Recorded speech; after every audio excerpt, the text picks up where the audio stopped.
assuming the deal goes through, Musk will oversee the most valuable American car company, a leading private aerospace business, a tunneling company recently valued for more than $5 billion, a brain chip startup, and a social network of hundreds of millions of users. And I think that's the important thing to look at, is that Elon Musk, for how wealthy he is, he really has an empire now. A number of thoughts. First of all, Elon Musk is, before anything else, an overconfident, egotistical idiot surrounded by yes men who have never told him that his designs are impossible, ineffective, and cannot come to pass. Again, Bosch is doing the exact same thing that we saw last week. He's just attacking Elon himself. He's not engaging with the topic. Which is a reason why his entire career as a spokesman for his technological adventurism has been wrought with disappointment and failure, where he will promise something and then either never deliver on it or continue to adjust those expectations until it is empirically worse than things that were invented in the 19th century. So, again, if we're going to go down this road, Elon Musk has been pretty successful in his life.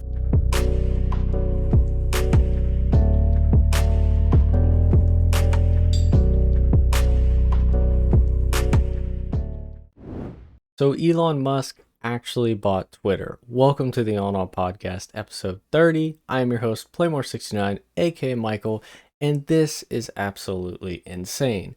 I just did last week's episode, obviously episode 29, where it was about Elon Musk wanting to buy Twitter. He offered up $41 billion to buy it, and it was declined. And now, with a $44 billion deal, he actually got it done today at the time of filming this, April 26th, 2022. And I honestly cannot believe this. He offered up $41 billion, it got rejected, and all of a sudden today he got it. And with $44 billion, he is now going to be the sole owner of Twitter. And like what I did in last week's episode, where I reacted to basically someone on the right's reaction of this and someone on the left's reaction of this, I'm going to be doing the exact same thing in this video, where I have a Joe Rogan video, just a 3-minute clip of him on Elon Musk buying Twitter. And I also have another video from Vaush, from Elon Musk buys Twitter. How much worse can it get? Basically, the general consensus between the left and the right on this issue is that the left thinks it's bad because obviously Elon is more of a conservative guy, hangs out with more conservative people. So inevitably, he's going to make Twitter just more of a safe haven for conservatives. And while the people on the right basically see this as a huge win, as them finally having more representation in mainstream media. Because let's face it, at least in the United States, it seems that mainstream media seems to have a left bias. And this is someone on the left, myself, can agree with this. Most every, at least national or very big news, that you can look at, it basically skews a little left. And that's obviously beneficial for me and people on the left, but obviously people on the right feel a little bit ostracized and kind of want more representation. And that's been basically the fight over this issue ever since it started. So I kind of just looked at this article a little bit, just kind of giving an idea of what was really going down. And again, the big number here is just the 44 billion to look at, basically just purchasing Twitter. I thought it was also interesting to look at this, that Musk takes control of the digital town square, which that was what I said in my last podcast, was that he looks at Twitter as the modern day town square. Most people communicate through Twitter, and that's pretty obvious because if you look right here, 217 million active daily users last year. That is a lot of users. I mean, if we just look at the population of the world, it's like 7.8 billion right now.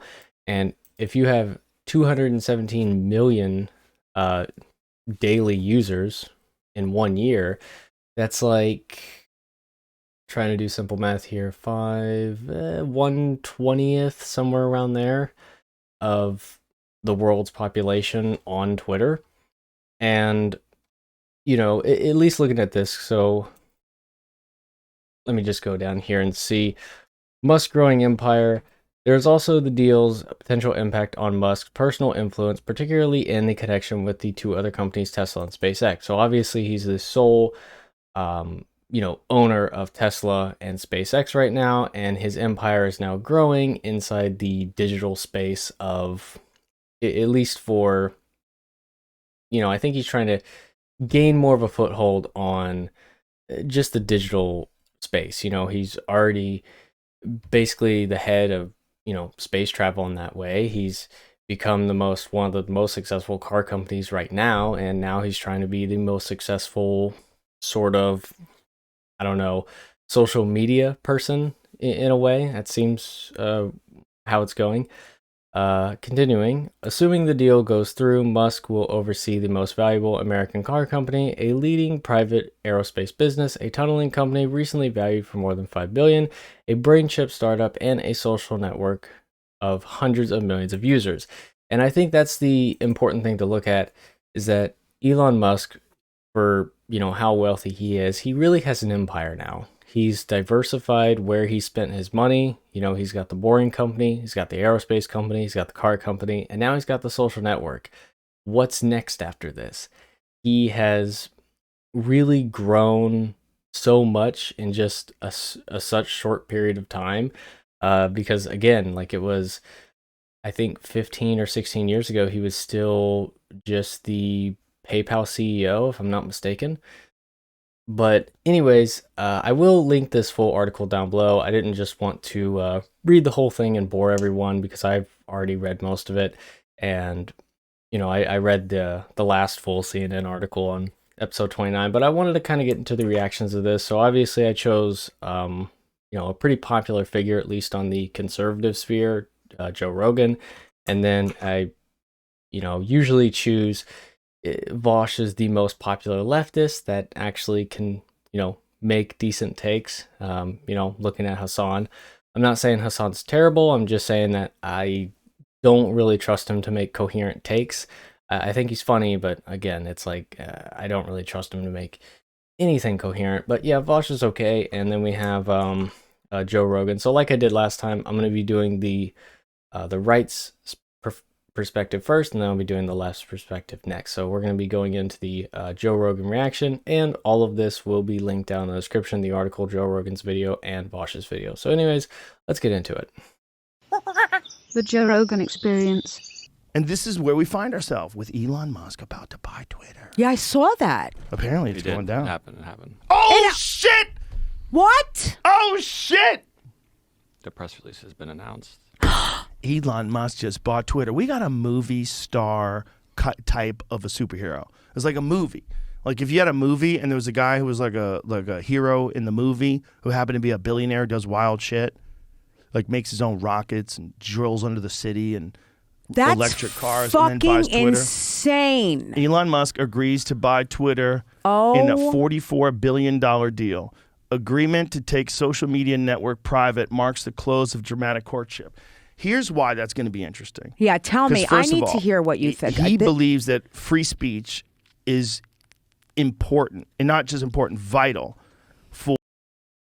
So if we don't know already, basically what I explained in last week's episode is that free speech is the narrative that a lot of conservatives are saying, which I don't doubt that it's valuable. It obviously is.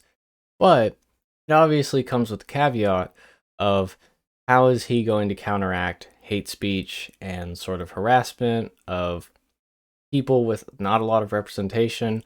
I'm sort of looking at sort of maybe the transgender individuals on Twitter, or just people of other races or ethnic groups. You kind of have to look at that when you say like, oh, free speech is very vital, we must have it. Well, it also, you kind of get with that is the sort of hate mob around it. The people that are going to abuse it. Now, this is going to be a very small group of people, but we have to remember that in this situation. Continuing. For a democracy, for a functioning democracy. And I agree with that. And what's interesting about this is we found out some things about Twitter, and one of the things they do is shadow ban people. So they make it so that your content, whatever you put out, has less impact. It has less engagement. They limit your ability to express yourself. They ban accounts, and they ban accounts if the account says something that they don't agree with. If the account says something that violates what they believe. Mm-hmm. Also, this ability to shadow ban people has to be exposed. Right. That happens. I mean, I disagree with the shadow banning to just normal people who might have a differing opinion than you. But when it comes to certain people, like, for instance, that are harassing people, it's like that could become a big problem. If someone is out there harassing people on a social media site, I think they should be shadow banned. I think they should just be banned, just immediately. I don't even think just shadow banned, just banned off the website. But I don't know. Shadow ban is something that conservatives feel like is against them, which I can at least halfway agree with on Twitter, because yes, a lot of like prominent farther right-wing figures have been banned from Twitter, but there also has been far left people that have been banned from Twitter too. So it's on both sides here. It's not just the right that's saying like, oh, Twitter was so against us and now it's going to be for us. It's like, no, Twitter was against the radical right and the radical left for a while. It just, we only talk about the radical right sort of experience and not the radical lefts. But anyways, just continuing on, shadow banning is, in my opinion, misused.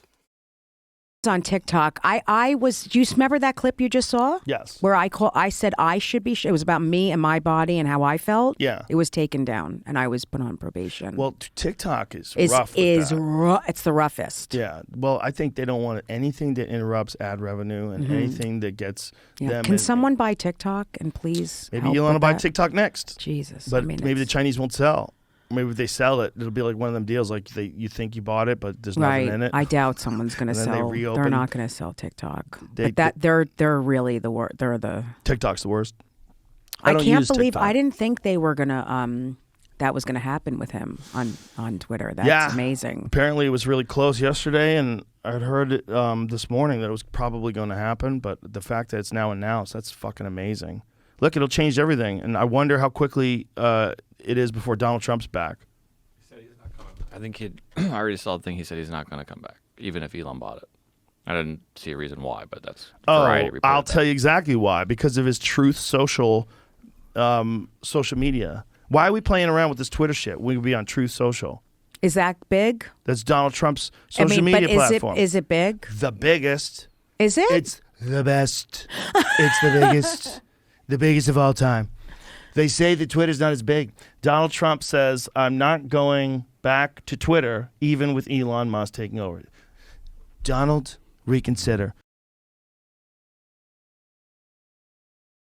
All right. Well, at least from Joe Rogan's reaction, the main thing I can sort of engage with is the shadow banning, which I think is misused, and also like the freedom of speech, which I think if comes to Twitter or comes back to Twitter, are we going to get absolute freedom of speech to where it's uncensored and we can say whatever we want whenever we want? Or is it going to be more, at least there will be rules behind it? Because I feel it is going to be misused. It will be a small group of people. It's not going to be everyone. I know that. But it is something to just think about when we talk about the whole free speech thing on Twitter.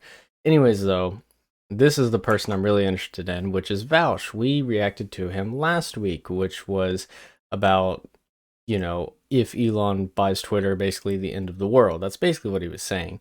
But now, how much worse can it get? Let's see his take on Elon actually buying Twitter, because last week he was celebrating that Elon actually got rejected because he offered up like $41 billion and got rejected, and he rejoiced in that video. But let's see this video. So anyways, let's get into it. It's happened. Elon Musk has bought Twitter. The Twitter board has unanimously accepted Elon Musk's bid for uncontested power.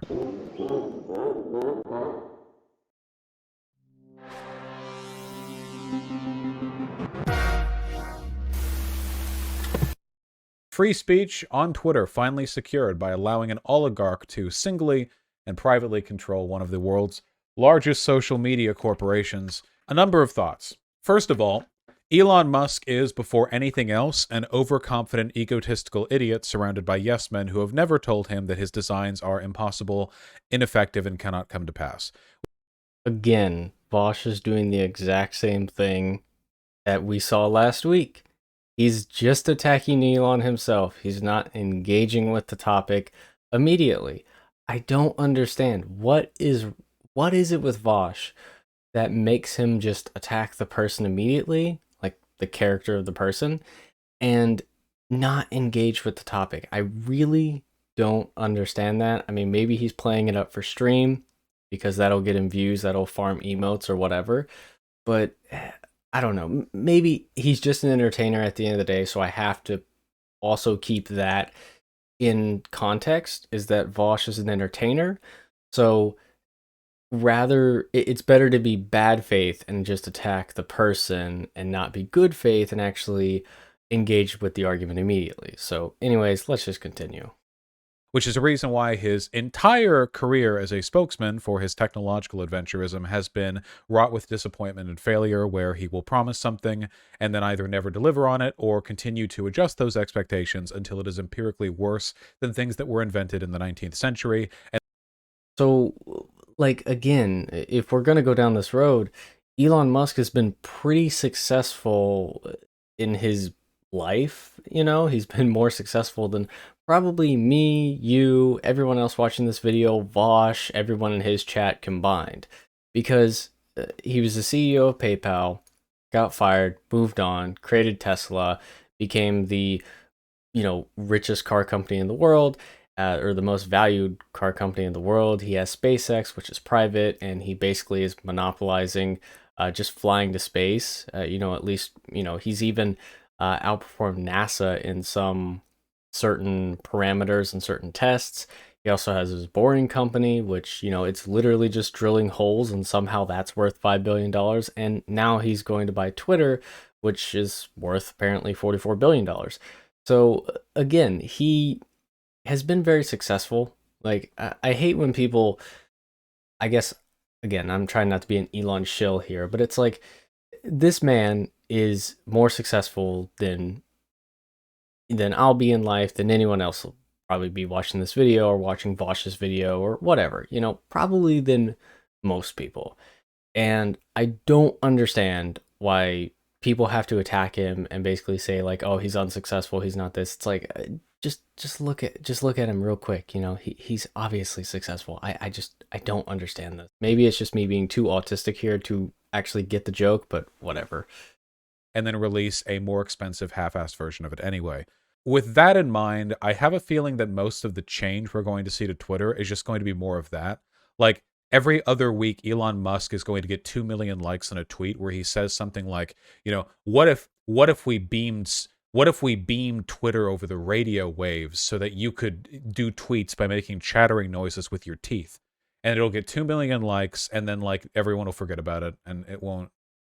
And just nothing will come to pass. And we're just going to have to deal with that, We're going to have to deal with realistically, probably the main thing that he cares about, which is him using this as like a self-aggrandizing platform to continue to promote himself as a sort of Christ-like savior of technological futurism. Then just don't use Twitter. What's wrong with that? Like, he's saying all these things. Like, Elon's going to do this on Twitter. Elon's going to do this. Yeah, it's Twitter. There's other social media sites, right? It's not just Twitter. Twitter is not a monopoly. We know this. There are other social media websites. They might not be as good in certain areas, but there are other social media websites. So I honestly don't understand like why Vosh is saying this, because it's like, if you hate all the things he's going to do, just don't use Twitter. It's that easy. If the guy that bought Twitter is going to make the changes that you don't like, just don't use it. It's that easy. Opposed to a sort of mediocre businessman and venture capitalist. That's most of what we're going to deal with, Is Elon Musk going to police the platform in a way which brings about a right-wing bias? Probably, but I don't really know how.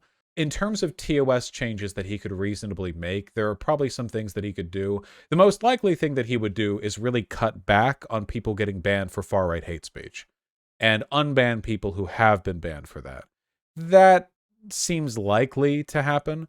People have said that they're going to get mass banned for like saying X or Y on Twitter. I don't think he's going to do that. I think that would be an overextension of his social allowances, but I guess we'd really have to see. You know, like people are saying like you'll get like your account banned for talking about unions. I mean, maybe, but probably not. Really, the main change that I foresee is just him being incredibly obnoxious, which isn't anything new, obviously. I mean, what has he been tweeting? Hold on. 1.5 million likes from 5 hours ago. My God. Free speech is the bedrock of a functioning democracy, and Twitter is the digital town square where matters vital to the future of humanity are debated, said Mr. Musk. I also want to make Twitter better than ever by enhancing the product with new features. Yeah, apparently he wants to move Twitter, which has never been like a profit generation machine, away from advertising as a model for payment and towards subscriptions. Like he wants to move it towards people having to pay for like Twitter Deluxe as opposed to advertisements like fitting the bill. So that's great. I mean, I can't pretend I complain. One donor from you guys will be my Twitter sub. You know, I'm on Twitter for my job, but yeah, it's I mean, I definitely don't agree with that change if he actually making it more of a subscription-based service rather than a ad-based revenue service, because at least with the ads, everyone can use Twitter. I mean, I'm assuming with the subscription-based service that everyone can use Twitter, but there are certain features that you won't have if you're using the free version, which I'll never pay for Twitter. But still, it's just like, I don't necessarily like that, but I see what he's doing because if it goes subscription-based, you'll make a lot more money. And obviously, he spent $44 billion on this, so he's going to try to make some money back. It's dumb. I also want to make Twitter better than ever by enhancing with new features, making the algorithms open source to increase trust. I am in favor of open source algorithms. Though keep in mind, you should never trust anything that he says because he lies constantly. Defeating the spam bots and authenticating all humans. Want to know what he means by this? Authenticating all humans. Because the main way, as I understand it, that like places like Twitter get like spammed these days is that there's like mass account buying programs, right? Like you can have a human make an account, use it barely for like 4 years, and then like they sell or the account details just get caught in like a phishing scam and get like brought into like this big block of like 100,000 Twitter accounts that can all, yeah, you know, I don't know what this means authenticating. Sure, I guess we'll see. Twitter's tremendous potential. Great. They're gonna have to put your credit card details. I hope that means even my worst critics remain on Twitter because that is what free speech means. Ooh, we have a Hyperloop tweet. How long ago did they first bring up Hyperloops? What was it, 100, 300 years ago? And now we're finally getting ready to test it, and the thing we're testing is a more expensive extra lane to traffic? God help me. Is that it? Yeah, that's probably it. Yeah, remember that picture of the Elon Musk tunnel that's still at traffic?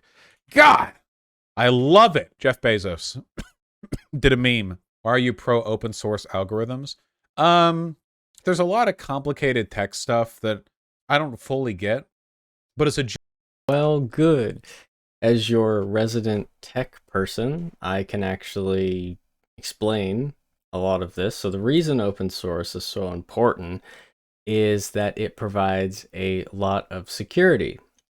And also, if you are able to look at open source code, you can see what it's really doing. You can see like if it's tracking you, you can see if it's tracking certain like your data.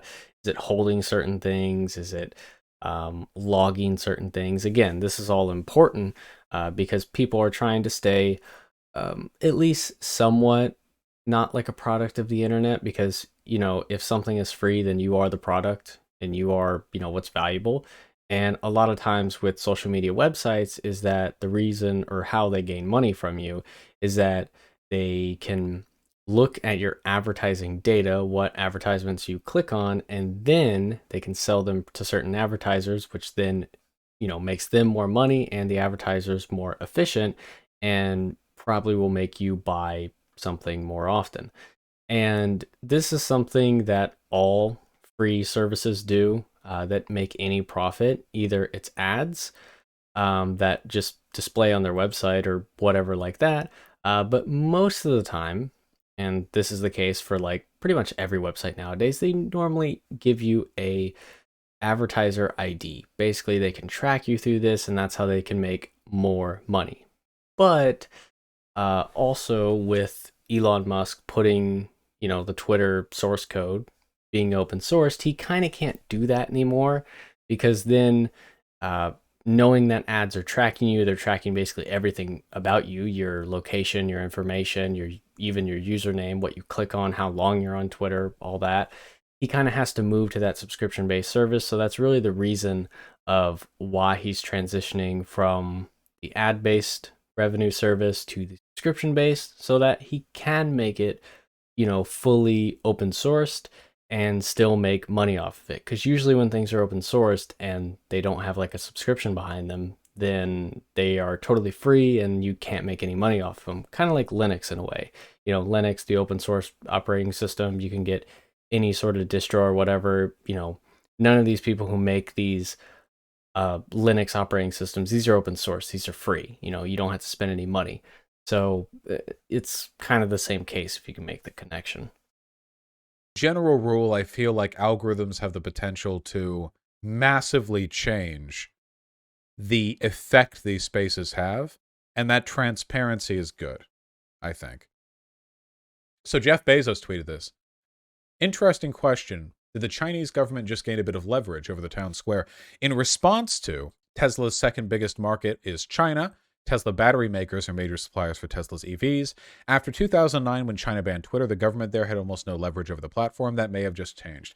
The implication being that Elon Musk relies on China for his Tesla manufacturing and sales, and that now that he personally controls Twitter, there might be some negative leverage there. Is this true or not? The answer is that it doesn't matter. The fact that it is a potential problem at all is what we should be concerned about. We are literally talking about the wealthiest man in the world singly owning one of the largest social media platforms in the world. Obviously, this is a power structure ripe for abuse, and competing business interests or anything to that effect seems like a pretty obvious just fact of reality in a system where stuff like this can happen. Is Musk richer than Bezos? Well, he was. Bezos lost a lot of money because of the divorce, but Musk just lost a bunch of money because he bought Twitter. So, we'll see what big changes come about, but, a lot of this, I really do just think this is part of the Musk cult. He didn't lose it, he owns it now, Lamau. Yeah, if the resale price was determined to be 44 million, not lost, just converted into Twitter stocks, which are probably soaring. Well, it would depend on whether the resale price. I actually haven't checked.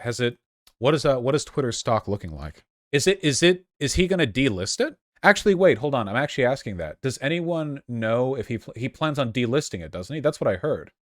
Yeah, if that's the case, then it would be lost, because the only pricing that you would have for Twitter would be individual assessments as opposed to the aggregate stock price. Not properly lost, but abstracted? Huh, that is weird.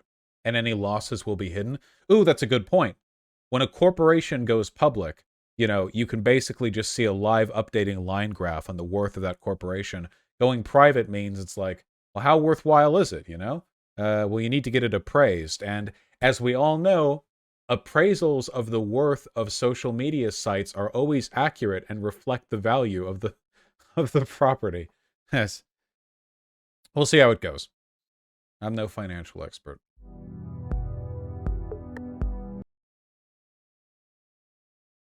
All right, so that is about it. I just wanted to I guess kind of add in for the Twitter stock thing. Yeah, it is going to be delisted, and I think a lot of people did make a good amount of money if they bought Twitter stock. I think about 2 weeks ago, before Elon was really deciding to buy it, even if they bought it a week ago. But me being dumb, I didn't because I was too afraid. But it looks like it is actually kind of going down a little bit now, but it should be fine. I think they do get the payout of $54.20 per stock, which right now it's hovering around the 50 range. So if you did buy Twitter stock, you probably made a cool profit. So yeah, don't buy any Twitter stock above 54.20 if it ever goes that way. But anyways, that's just, I don't know how long that's going to take to actually fill.